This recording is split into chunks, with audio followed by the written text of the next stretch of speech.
ರಾತ್ರಿ ಎಲ್ಲರೂ ಒಟ್ಟಿಗೆ ಕುಳಿತು ಊಟವನ್ನು ಮುಗಿಸಿದರು. ಅಭಯ್ಗೆ ಆ ರಾತ್ರಿ ಸೊಳ್ಳೆಗಳು ಕಚ್ಚಿದ್ದರು. ಮನಸ್ಸಿಗೆ ಮಾತ್ರ ಒಂಥರ ನೆಮ್ಮದಿ ಇತ್ತು.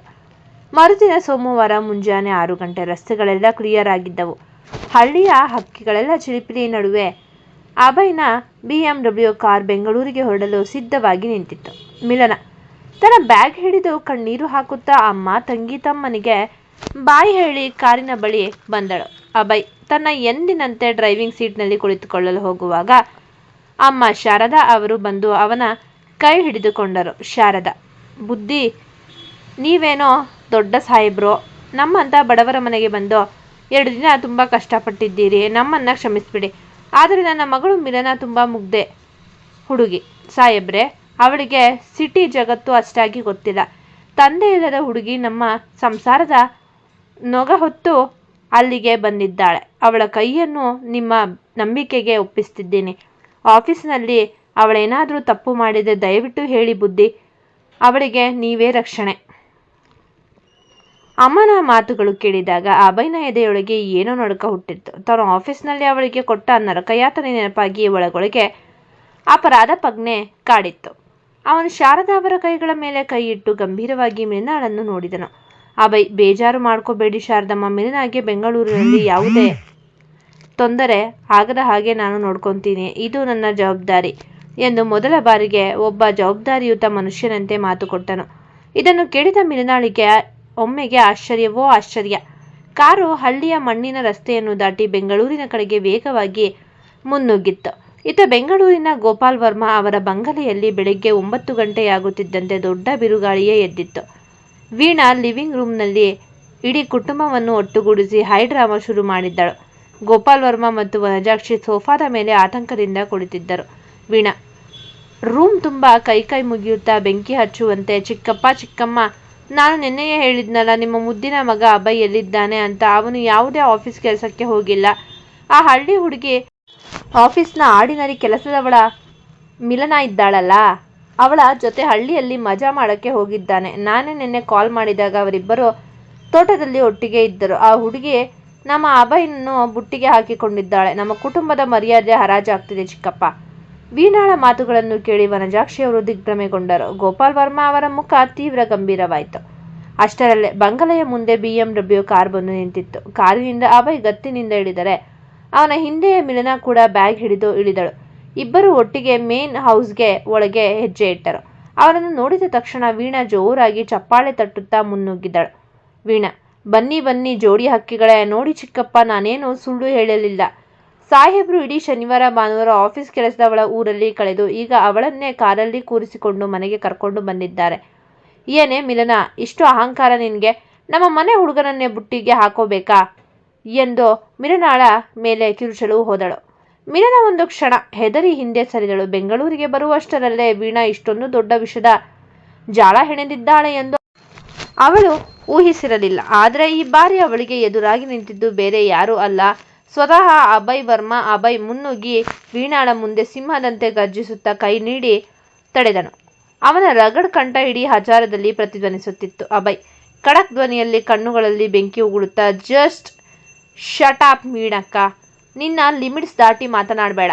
ಮಿಲನ ಎಲ್ಲೂ ನನ್ನನ್ನು ಕರ್ಕೊಂಡು ಹೋಗಿಲ್ಲ. ನಾನೇ ಅವಳ ಊರಿಗೆ ಹೋಗಿದ್ದೆ.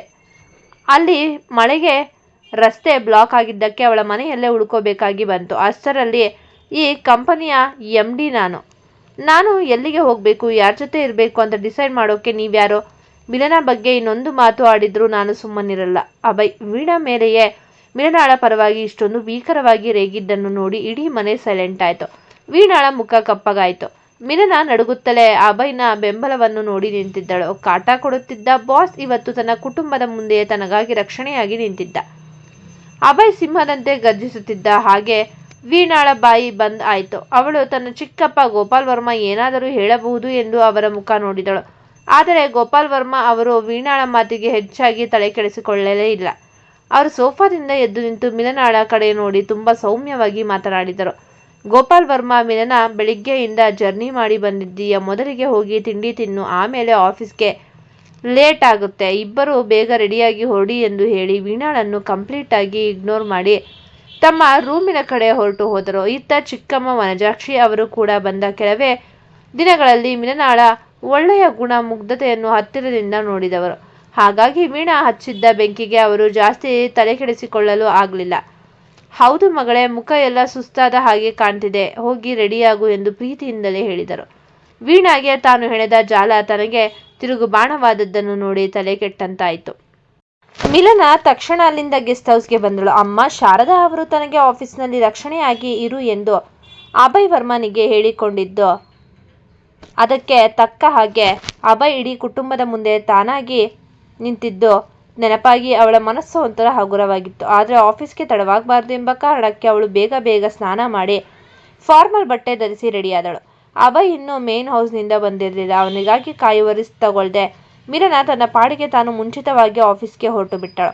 ಮಿಲನ ಆಫೀಸ್ ಒಳಗೆ ಹೆಜ್ಜೆ ಇಟ್ಟು ತನ್ನ ಡೆಸ್ಕ್ ಬಳಿ ಬ್ಯಾಗ್ ಇಡುತ್ತಿದ್ದಂತೆ ಎದುರಿನಿಂದ ನೇತ್ರ ಕೈಯಲ್ಲಿದ್ದ ಫೈಲ್ ಹಿಡಿದು ಮುಖ ಉಬ್ಬಿಸಿಕೊಂಡು ಓಡಿ ಬಂದಳು.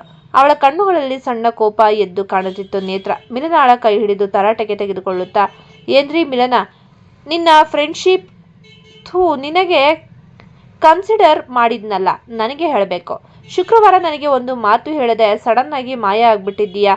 ನಿನಗೆ ಫೋನ್ ಮಾಡಿದ್ರೆ ಫೋನ್ ಕೂಡ ಸಿಗ್ತಿರ್ಲಿಲ್ಲ. ಮಿಲನ ಸಾರಿ ಕೇಳುವಂತೆ ಮುಖ ಮಾಡಿ, ಅಯ್ಯೋ ನೇತ್ರ, ಬೇಜಾರು ಮಾಡ್ಕೋಬೇಡ, ಕ್ಷಮಿಸೆ. ಸಡನ್ ಆಗಿ ಊರಿಗೆ ಹೋಗೋ ಪ್ಲಾನ್ ಆಯಿತು, ಅಷ್ಟಕ್ಕೂ ಏನಾಯ್ತು ಇವಾಗ? ನೇತ್ರ ಕಿರಿಕಿರಿ ಮಾಡಿಕೊಳ್ಳುತ್ತಾ, ಮತ್ತೇನಂತೆ, ಕಳೆದ ತಿಂಗಳಿಡೀ ಕಷ್ಟಪಟ್ಟು ಕೆಲಸ ಮಾಡಿದ್ದೀವಿ. ಅವತ್ತು ಎಲ್ಲರಿಗೂ ಸ್ಯಾಲರಿ ಬಂದಿರೋ ಖುಷಿಗೆ ಸಣ್ಣದಾಗಿ ಒಂದು ಪಾರ್ಟಿ ಮಾಡೋಣ, ಗೆಟ್ ಟುಗೆದರ್ ಇಟ್ಕೊಳ್ಳೋಣ ಅಂತ ಪ್ಲಾನ್ ಮಾಡಿದ್ದೆ. ಶುಕ್ರವಾರ ಸಂಜೆನೆ ನೀನು ಕರೆಯೋಣ ಅನ್ಕೊಂಡ್ರೆ ನೀನು ಆಫೀಸ್ನಲ್ಲೇ ಇರಲಿಲ್ಲ. ಮಿಲನ ನಗುತ್ತಾ ನೇತ್ರಾಳ ಹೆಗಲ ಮೇಲೆ ಕೈ ಹಾಕಿದಳು. ಅದಕ್ಕೇನಂತೆ ನೇತ್ರ, ಶುಕ್ರವಾರ ಇಲ್ಲದಿದ್ರೆ ಏನಂತೆ, ಇವತ್ತು ಮಾಡೋಣ ಬಿಡು.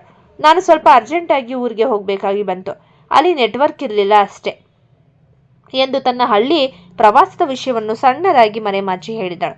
ನೇತ್ರ ಹೌದಾ, ಸರಿ, ಹಾಗಾದ್ರೆ ಇವತ್ತು ಸಂಜೆ ಆಫೀಸ್ ಮುಗಿದ ತಕ್ಷಣ ನಾವೆಲ್ಲರೂ ಹೊರಗಡೆ ಹೋಗ್ತಿದ್ದೀವಿ, ನೀನು ಬರಲೇಬೇಕು, ನೋ ಎಕ್ಸ್ಕ್ಯೂಸ್ ಎಂದಳು ಗತ್ತಿನಿಂದ.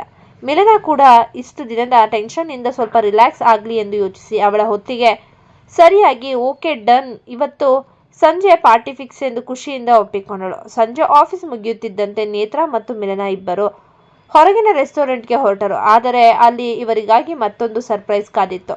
ನೇತ್ರ ಮೊದಲೇ ಪ್ಲಾನ್ ಮಾಡಿದಂತೆ ಆಫೀಸ್ನ ಜನರಲ್ ಮ್ಯಾನೇಜರ್ ಸೂರಜ್ ಕೂಡ ಇವರ ಪಾರ್ಟಿಯನ್ನು ಜಾಯ್ನ್ ಆದನು. ಮೂವರು ಸೇರಿ ಸ್ಯಾಲರಿ ಬಂದ ಖುಷಿಯಲ್ಲಿ ಸಖತ್ತಾಗಿ ಎಂಜಾಯ್ ಮಾಡಿದ್ರು. ರೆಸ್ಟೋರೆಂಟ್ನ ಲೈಟಿಂಗ್ಸ್ನಲ್ಲಿ ಸೂರಜ್ ನಗು ನಗುತ್ತಾ ಮಧ್ಯ ನಿಂತು ತನ್ನ ಎರಡು ಕಡೆ ಮಿಲನ ಮತ್ತು ನೇತ್ರಾಳನ್ನು ನಿಲ್ಲಿಸಿಕೊಂಡು ತನ್ನ ಫೋನ್ನಲ್ಲಿ ಒಂದು ಕ್ಯೂಟ್ ಆದ ಸೆಲ್ಫಿ ತೆಗೆದುಕೊಂಡನು. ಸೂರಜ್ ತಕ್ಷಣ ಆ ಫೋಟೋವನ್ನು ತನ್ನ ವಾಟ್ಸಪ್ನಲ್ಲಿ ಸ್ಯಾಲಿ ಸೆಲೆಬ್ರೇಷನ್ ವಿತ್ ಟೀಮ್ ಎಂದು ಕ್ಯಾಪ್ಷನ್ ಹಾಕಿ ಸ್ಟೇಟಸ್ ಅಪ್ಲೋಡ್ ಮಾಡಿದ. ಇತ್ತ ಆಫೀಸ್ನಲ್ಲಿ ಇನ್ನೂ ಬಿಡುಗಡೆಯಾಗದ ಕೆಲವು ಇಂಪಾರ್ಟೆಂಟ್ ಫೈಲ್ಗಳ ಕೆಲಸದ ಮೇಲೆ ತನ್ನ ಕ್ಯಾಬಿನ್ನಲ್ಲಿ ಒಬ್ಬನೇ ಕುಳಿತಿದ್ದ ಅಭಯ್ ರಿಲ್ಯಾಕ್ಸ್ ಆಗಲು ಜಸ್ಟ್ ತನ್ನ ಫೋನ್ ತೆಗೆದು ವಾಟ್ಸಪ್ ಸ್ಟೇಟಸ್ ಚೆಕ್ ಮಾಡ್ದ. ಅಷ್ಟೇ, ಸ್ಕ್ರೀನ್ ಮೇಲೆ ಸೂರಜ್ ಹಾಕಿದ್ದ ಸ್ಟೇಟಸ್ ಫೋಟೋ ಪ್ರತ್ಯಕ್ಷವಾಯಿತು. ಅದರಲ್ಲಿ ಸೂರಜ್ನ ತೀರಾ ಹತ್ತಿರ ನಿಂತು ಮುದ್ದಾಗಿ ನಗುತ್ತಿದ್ದ ಮಿಲನಾಳ ಮುಖ ಕಂಡ ತಕ್ಷಣ ಅಭಯ್ನ ಎದೆಯೊಳಗೆ ಒಮ್ಮೆಗೆ ಭುಗಿಲ್ಲನೆ ಬೆಂಕಿ ಹೊತ್ತಿಕೊಂಡಿತ್ತು. ಹಳ್ಳಿಯ ಕೆರೆಯ ದಡದಲ್ಲಿ ತನ್ನ ಸಿಕ್ಸ್ ಪ್ಯಾಕ್ ನೋಡಿ ನಾಚಿ ಓಡಿದ್ದ ಆ ಮುಖ ಇವತ್ತು ಸೂರಜ್ ಪಕ್ಕ ನಿಂತು ಅಷ್ಟೊಂದು ನಗುತ್ತಿರುವುದನ್ನು ಅವನಿಗೆ ತಡೆದುಕೊಳ್ಳಲು ಸಾಧ್ಯವೇ ಆಗಲಿಲ್ಲ. ಅಭಯ್ ಕೈಯಲ್ಲಿದ್ದ ಐಫೋನ್ ಅನ್ನು ಟೇಬಲ್ ಮೇಲೆ ಜೋರಾಗಿ ಅಪ್ಪಳಿಸಿದ ಅವನ ಕಣ್ಣುಗಳು ಸಿಟ್ಟಿನಿಂದ ಕೆಂಪಾಗಿದ್ದವು. ಹಳ್ಳಿಯಲ್ಲಿ ಅವಳ ಮೇಲೆ ಚಿಗುರಿದ್ದ ಪ್ರೀತಿ ಈಗ ತೀವ್ರವಾದ ಅಸೂಯಾಗಿ ಮಾರ್ಪಟ್ಟಿತ್ತು. ಅಭಯ್ ಹಲ್ಲು ಕಡಿಯುತ್ತಾ ರಗಡಾಗಿ ತನ್ನ ಕೋಟನ್ನು ಎಳೆದುಕೊಂಡು ಎದ್ದು ನಿಂತನು. ಏನ್ರಿ ಮಿಲನ, ನನ್ನ ಕಾರಿಗೆ ಕಾಯ್ದೆ ಆಫೀಸ್ಗೆ ಬರೋದು, ನಾನು ಎಷ್ಟು ಕರೆದ್ರೂ ಮುಖ ತಿರುಗಿಸೋದು, ಆದರೆ ಆ ಸೂರಜ್ ಕಣ್ಣು ಸನ್ನೆ ಮಾಡಿದ ತಕ್ಷಣ ಪಾರ್ಟಿ ಮಾಡೋಕ್ಕೆ ಓಡಿ ಹೋಗ್ತೀರಾ? ಹಳ್ಳಿಯಲ್ಲಿ ನನ್ನ ಸನಿಹ ಬಂದಾಗ ಅಷ್ಟೊಂದು ನಾಟಕ ಆಡಿದ ನೀವು ಇವತ್ತು ಅವನ ಪಕ್ಕ ನಿಂತು ಸೆಲ್ಫಿ ಕೊಡ್ತೀರಾ? ನಿಮ್ಮ ಈ ಆಟ ಇವತ್ತಿಗೆ ಮುಗಿಯಿತು. ಈಗ ನಾನಿಲ್ಲಿಗೆ ಬರ್ತೀನಿ, ನಿಮ್ಮ ಪಾರ್ಟಿನ ಹೇಗೆ ಕ್ಲೋಸ್ ಮಾಡಬೇಕು ಅಂತ ನನಗೆ ಚೆನ್ನಾಗಿ ಗೊತ್ತು ಎಂದು ಆವೇಶದಿಂದ ಗರ್ಜಿಸುತ್ತಾ ತನ್ನ ಕಾರಿನ ಕೀ ಎತ್ತಿಕೊಂಡು ರೆಸ್ಟೋರೆಂಟ್ ಕಡೆಗೆ ಮುನ್ನುಗ್ಗಿದ್ದ. ರೆಸ್ಟೋರೆಂಟ್ನಲ್ಲಿ ನೇತ್ರ, ಮಿಲನ ಮತ್ತು ಸೂರಜ್ ಮೂವರು ನಗುತ್ತಾ ಹರಟೆ ಹೊಡೆಯುತ್ತಿದ್ರು. ಅಷ್ಟರಲ್ಲೇ ಅಲ್ಲಿನ ಮ್ಯೂಸಿಕ್ ಸದ್ದನ್ನು ಮೀರಿಸಿ ಬೂಟುಗಳ ಸದ್ದು ಕೇಳಿಸಿತ್ತು. ಕೋಟಿನ ಜೇಬಿನಲ್ಲಿ ಕೈ ಇಟ್ಟುಕೊಂಡು ಕಣ್ಣುಗಳಲ್ಲಿ ರಗಡ್ ಲುಕ್ ಮತ್ತು ಒಳಗೆ ಬಂದವನೇ ಅಭಯ್ ವರ್ಮ. ಅವನನ್ನು ಅಲ್ಲಿ ನಿರೀಕ್ಷಿಸಿದ ಮೂವರು ಒಂದು ಕ್ಷಣ ಶಾಕ್ ಆದರು. ಮಿಲನಾಳ ಮುಖದಲ್ಲಿ ನಗು ಒಮ್ಮೆಗೆ ಮಾಯವಾಯಿತು. ಅಭಯ್ ನೇರವಾಗಿ ಅವರ ಟೇಬಲ್ ಬಳಿ ಬಂದು ಖಾಲಿ ಇದ್ದ ಕುರ್ಚಿಯನ್ನು ಎಳೆದುಕೊಂಡು ಸೂರಜ್ ಮತ್ತು ಮಿಲನಾಳ ಮಧ್ಯದಲ್ಲೇ ಆರಾಮಾಗಿ ಕುಳಿತುಕೊಂಡನು. ಅಭಯ್ ಟೇಬಲ್ ಮೇಲಿದ್ದ ಎಳನೀರು ಮತ್ತು ಜ್ಯೂಸ್ ಗ್ಲಾಸ್ಗಳನ್ನು ನೋಡಿ ತನ್ನ ಎನ್ನಿನ ರಗಡ್ ಶೈಲಿಯಲ್ಲೂ ಕೂಕದ ನಗು ನಕ್ಕನು. ಅಭಯ್, ವಾ, ಸಖತ್ ಸೆಲೆಬ್ರೇಷನ್ ನಡೀತಿದೆ ಇಲ್ಲಿ. ನನಗೂ ವಾಟ್ಸಪ್ನಲ್ಲಿ ಸ್ಟೇಟಸ್ ನೋಡಿ ಒಂಥರ ಖುಷಿ ಆಯಿತು. ಮಿಸ್ ಮಿಲನ, ಬೆಳಿಗ್ಗೆ ತಾನೇ ಹಳ್ಳಿಯಿಂದ ಜರ್ನಿ ಮಾಡಿ ಬಂದಿದ್ದೀರಾ, ಸುಸ್ತಾಗಿರ್ಬೋದು ಅಂತ ಅನ್ಕೊಂಡಿದ್ದೆ. ಆದರೆ ಇಲ್ಲಿ ನೋಡಿದ್ರೆ ಫುಲ್ ಎನರ್ಜೆಟಿಕ್ ಆಗಿ ಕಾಣ್ತಿದ್ದೀರಾ. ಸ್ಯಾಲ್ರಿ ಬಂದಿರೋ ಖುಷಿ ಮುಖದಲ್ಲಿ ಎದ್ದು ಕಾಣ್ತಿದೆ. ಅವನ ಮಾತಿನಲ್ಲಿದ್ದ ವ್ಯಂಗ್ಯ ಮಿಲನಾಗೆ ಸ್ಪಷ್ಟವಾಗಿ ಅರ್ಥ ಆಯಿತು. ಅವಳು ಮುಜುಗರದಿಂದ ತಲೆ ತಗ್ಗಿಸಿದಳು. ಸೂರಜ್ ಪರಿಸ್ಥಿತಿಯನ್ನು ತಿಳಿಗೊಳಿಸಲು ಮುಂದಾದನು. ಸೂರಜ್, ಅದು ಅಭಯ್ ಸರ್, ನೇತ್ರ ಮತ್ತು ಮಿಲನ ಇಬ್ಬರು ಸ್ಯಾಲ್ರಿ ಪಾರ್ಟಿ ಮಾಡ್ತಿದ್ರು, ಹಾಗಾಗಿ ನಾನು ಜಸ್ಟ್ ಜಾಯಿನ್ ಆದೆ ಅಷ್ಟೇ. ಅಭಯ್ ಸೂರಜ್ನ ಕಡೆ ತಿರುಗಿ ಮುಗುಳು ನಗುತ್ತಾ, ಆದರೆ ಕಣ್ಣುಗಳಲ್ಲಿ ತೀಕ್ಷ್ಣತೆ ಇಟ್ಟುಕೊಂಡು, ಗೊತ್ತಾಯ್ತು ಸೂರಜ್, ನೀನು GM ಅಲ್ವಾ, ಟೀಮ್ನ ಖುಷಿಯಲ್ಲಿ ಭಾಗಿಯಾಗೋದು ನಿನ್ನ ಕರ್ತವ್ಯ. ಆದರೆ ಮಿಸ್ ಮಿಲನ ನನ್ನ ಪರ್ಸನಲ್ ಸೆಕ್ರೆಟರಿ ಅನ್ನೋದನ್ನು ನೀನು ಮರ್ತಿರ್ಬೋದು. ಆಫೀಸ್ನಲ್ಲಿ ಇನ್ನೂ ಕೆಲವು ಇಂಪಾರ್ಟೆಂಟ್ ಕ್ಲೈಂಟ್ಸ್ ಫೈಲ್ಸ್ ರಿಸೀವ್ ಆಗೋದು ಬಾಕಿ ಇದೆ. MD ಆಫೀಸ್ನಲ್ಲೇ ಕೂತು ಕೆಲಸ ಮಾಡ್ತಿರ್ಬೇಕಾದ್ರೆ ಸೆಕ್ರೆಟರಿ ಇಲ್ಲಿ ಪಾರ್ಟಿ ಮಾಡೋದು ನಮ್ಮ ಕಂಪನಿ ರೂಲ್ಸ್ನಲ್ಲಿ ಇಲ್ಲ. ಅಭಯ್ನ ಈ ಮಾತಿಗೆ ಇಡೀ ಟೇಬಲ್ನಲ್ಲಿ ಸ್ಮಶಾನ ಮೌನ ಆವರಿಸಿತ್ತು. ನೇತ್ರ ಹೆದರಿ ಸುಮ್ಮನಾದಳು. ಅಭಯ್ ಸಡನ್ ಆಗಿ ರೂಲ್ಸ್ ಬಗ್ಗೆ, ಅದು ತನ್ನ ಪರ್ಸನಲ್ ಸೆಕ್ರೆಟರಿ ಎಂದು ಕರೆದು ಮಾತನಾಡಿದ್ದನ್ನು ಕೇಳಿ ಮಿನಾಳಿಗೆ ಒಮ್ಮೆಗೆ ದೊಡ್ಡ ಶಾಕ್ ಆಯಿತು. ತಾನು ಈ ಕಂಪನಿಗೆ ಅಕೌಂಟೆಂಟ್ ಹುದ್ದೆಗೆ ಸೇರಿದ್ದೇ ಹೊರತು ಇವನ ಸೆಕ್ರೆಟರಿ ಆಗಿ ಅಲ್ವಲ್ಲ ಎಂದು ಅವಳಿಗೆ ತಲೆಯೇ ಓಡಲಿಲ್ಲ. ಇವನ ದರ್ಪಕ್ಕೆ ಇಲ್ಲಿಗೆ ಬ್ರೇಕ್ ಹಾಕಬೇಕು ಎಂದು ಅವಳು ಧೈರ್ಯ ಮಾಡಿ ಅಭಯ್ನ ಕಣ್ಣುಗಳನ್ನು ನೇರವಾಗಿ ದಿಟ್ಟಿಸಿ ಪ್ರಶ್ನಿಸಿದಳು. ಮಿಲನ ತೀವ್ರ ಆಶ್ಚರ್ಯ ಮತ್ತು ಶಾಕ್ನಿಂದ ಧ್ವನಿ ಗಟ್ಟಿ ಮಾಡಿಕೊಂಡು, ಏನ್ರಿ ಸಾಹೇಬ್ರೆ, ನೀವೇನೋ ಹೇಳ್ತಿದ್ದೀರಾ? ನಾನು ಈ ಕಂಪನಿಗೆ ಪರ್ಸನಲ್ ಸೆಕ್ರೆಟರಿ ಆಗಿ ಯಾವಾಗ ಆದೆ? ನಾನು ಇಂಟರ್ವ್ಯೂ ಕೊಟ್ಟು ಆಫರ್ ಲೆಟರ್ ತಗೊಂಡು ಇಲ್ಲಿಗೆ ಸೇರಿದ್ದು ಜಸ್ಟ್ ಒಬ್ಬ ಅಕೌಂಟೆಂಟ್ ಆಗಿ ಅಲ್ವಾ? ಅಕೌಂಟ್ಸ್ ನೋಡಿಕೊಳ್ಳೋದು ಮಾತ್ರ ನನ್ನ ಕೆಲಸ. ಕಂಪನಿ ಪ್ರೊಫೈಲ್ಸ್ನಲ್ಲಾಗಲಿ ನನ್ನ ಅಪಾಯಿಂಟ್ಮೆಂಟ್ ಆರ್ಡರ್ನಲ್ಲಾಗಲಿ ಇಂಥ ಯಾವುದೇ ರೂಲ್ಸ್ ಇರಲಿಲ್ಲ. ನಾವು ಯಾವಾಗ ಈ ಥರದ ರೂಲ್ಸ್ ಒಪ್ಕೊಂಡ್ವಿ? ನೀವು ನನ್ನ ಹುದ್ದೆನ ಚೇಂಜ್ ಮಾಡೋಕೆ ಇದರ ಬಗ್ಗೆ ನನಗೆ ಮೊದಲೇ ಹೇಳಲೇ ಇರಲಿಲ್ವಲ್ಲ? ಅಭಯ್ ಅವಳ ಈ ಶಾಕ್ ಆಗಿದ್ದ ಕೆಂಪಗಾದ ಮುಖವನ್ನು ನೋಡಿ ತನ್ನ ಕುರ್ಚಿಯಲ್ಲಿ ಇನ್ನೂ ಸ್ವಲ್ಪ ಮುಂದಕ್ಕೆ ಬಂದನು. ಅವಳ ಮುಖಕ್ಕೆ ಹತ್ತಿರ ಹೋಗಿ ತನ್ನ ತೀಕ್ಷ್ಣವಾದ ಕಣ್ಣುಗಳನ್ನು ನೆಟ್ಟು ಅವಳ ಗತ್ತನ್ನು ತಣ್ಣಗಾಗಿಸುವಂತೆ ತನ್ನ ರಗಡ್ ಕಂಠದಲ್ಲಿ ಮಾತನಾಡಿದನು. ಅಭಯ್ ತುಂಬಾ ಖಡಕ್ಕಾಗಿ ತುಟಿಯಂಚಿನಲ್ಲಿ ಅದೇ ವ್ಯಂಗ್ಯದ ನಗು ಬೀರುತ್ತಾ, ಹೌದು ಮಿಸ್ ಮಿಲನ, ಹಳೆ ರೂಲ್ಸ್ ಬುಕ್ನಲ್ಲಿ ಮತ್ತು ನಿಮ್ಮ ಆಫರ್ ಲೆಟ್ರಲ್ಲಿ ನೀವು ಬರೀ ಅಕೌಂಟೆಂಟ್ ಅಂತ ಇರೋದು ಅನ್ನೋದು ನನಗೂ ಗೊತ್ತು. ಆದರೆ ಈ ಕಂಪನಿಯ MD ನಾನು. ನಿನ್ನ ಅಕೌಂಟ್ಸ್ ಕೆಲಸದ ಜೊತೆಗೆ ನನ್ನ ಪರ್ಸನಲ್ ಫೈಲ್ಸ್ ಮ್ಯಾನೇಜ್ ಮಾಡೋ ಜವಾಬ್ದಾರಿನೂ ಇವತ್ತಿಂದ ನಿಮಗೆ ಕೊಡ್ತಿದ್ದೀನಿ. ಅಂದರೆ ನೀವು ಇನ್ಮೇಲೆ ನನ್ನ ಪರ್ಸನಲ್ ಸೆಕ್ರೆಟರಿ ಕೂಡ ಹೌದು. ನಾನು ಯಾವಾಗ ಬೇಕಾದರೂ ಹೊಸ ರೂಲ್ಸ್ ಕ್ರಿಯೇಟ್ ಮಾಡ್ಬೋದು, ಹುದ್ದೆನೂ ಚೇಂಜ್ ಮಾಡ್ಬೋದು. ನೀನು ಕೇಳಿದ್ರಲ್ಲ ಈ ರೂಲ್ಸ್ ಯಾವಾಗಿಂದ ಜಾರಿಗೆ ಬಂತು ಅಂತ. ಇವತ್ತಿನ ಈ ಕ್ಷಣದಿಂದಲೇ ಇದು ಅನ್ವಯಿಸುತ್ತೆ. ಇನ್ಮೇಲೆ ನಾನು ಆಫೀಸ್ನಲ್ಲಿದ್ದಾಗ ನನ್ನ ಸೆಕ್ರೆಟರಿ ಕಮ್ ಅಕೌಂಟೆಂಟ್ ಬೇರೆಯವರ ಜೊತೆ ಪಾರ್ಟಿ ಮಾಡೋ ಹಾಗಿಲ್ಲ. ಈಗಲಾದರೂ ಅರ್ಥ ಆಯ್ತಾ? ಅವನ ಆ ಹಠಾತ್ ಆದೇಶ ಅಕೌಂಟೆಂಟ್ ಹುದ್ದೆಯನ್ನು ಸೆಕ್ರೆಟರಿ ಎಂದು ಬದಲಾಯಿಸಿದ ಆ ಚಾಣಾಕ್ಷತನದ ನೋಡಿ ಮಿಲನಾಗೆ ಏನು ಹೇಳಲೇಬೇಕೆಂದು ತೋಚಲಿಲ್ಲ. ಇವನು ಕೇವಲ ತನ್ನ ಬಾಸ್ ಮಾತ್ರವಲ್ಲ, ತನ್ನ ಇಡೀ ಲೈಫ್ ಮೇಲೆ ಸಂಪೂರ್ಣ ಹಕ್ಕು ಚಲಾಯಿಸಲು ಹೊಸ ಕಾನೂನು ತರುತ್ತಿರುವ ಸೈಕೋ ಥರ ಆಡ್ತಿದ್ದಾನೆ ಎಂದು ಅವಳಿಗೆ ಖಾತ್ರಿ ಆಯಿತು. ಅಭಯ್ ನಿಧಾನವಾಗಿ ಎದ್ದು ನಿಂತು ತನ್ನ ಕೋಟನ್ನು ಸರಿಪಡಿಸಿಕೊಂಡನು. ಅವನ ನೋಟ ನೇರವಾಗಿ ಮಿಲನಾಳ ಮೇಲಿತ್ತು. ಅಭಯ್, ಏನ್ರಿ ಮಿಲನ, ನಿಮ್ಮ ಹುದ್ದೆಯ ಕನ್ಫ್ಯೂಷನ್ ಕ್ಲಿಯರ್ ಆಗಿದ್ದರೆ ಈಗ ಹೊರಡೋಣವಾ? ಹೊಸ ರೂಲ್ಸ್ ಪ್ರಕಾರ ನನ್ನ ಪರ್ಸನಲ್ ಸೆಕ್ರೆಟರಿಗೆ ಆಫೀಸ್ ಕೆಲಸ ಇನ್ನೂ ತುಂಬ ಬಾಕಿ ಇದೆ. ನನ್ನ ಕಾರು ಹೊರಗಡೆ ವೇಟ್ ಮಾಡ್ತಿದೆ, ಬನ್ನಿ ಎಂದು ತುಂಬ ಸಾಫ್ಟ್ ಆಗಿ ಆದರೆ ಅಷ್ಟೇ ಗಟ್ಟಿಯಾಗಿ ಹೇಳಿ ತಿರುಗಿ ನಡೆದನು. ಮಿಲನಾಗೆ ಅಲ್ಲಿ ಎಲ್ಲರ ಎದುರುವಾದ ಮಾಡಲು ಆಗಲಿಲ್ಲ. ಅವಳು ಬೇರೆ ದಾರಿ ಇಲ್ಲದೆ ಸೂರಜ್ ಮತ್ತು ನೇತ್ರಾಗೆ ಬೇಸರದಿಂದ ಸಾರಿ ನಾನು ಬರ್ತೀನಿ ಎಂದು ಹೇಳಿ ತನ್ನ ಬ್ಯಾಗ್ ಎತ್ಕೊಂಡು ಅಭಯ್ನ ಹಿಂದೆಯೇ ಹೆಜ್ಜೆ ಹಾಕಿದ್ಲು.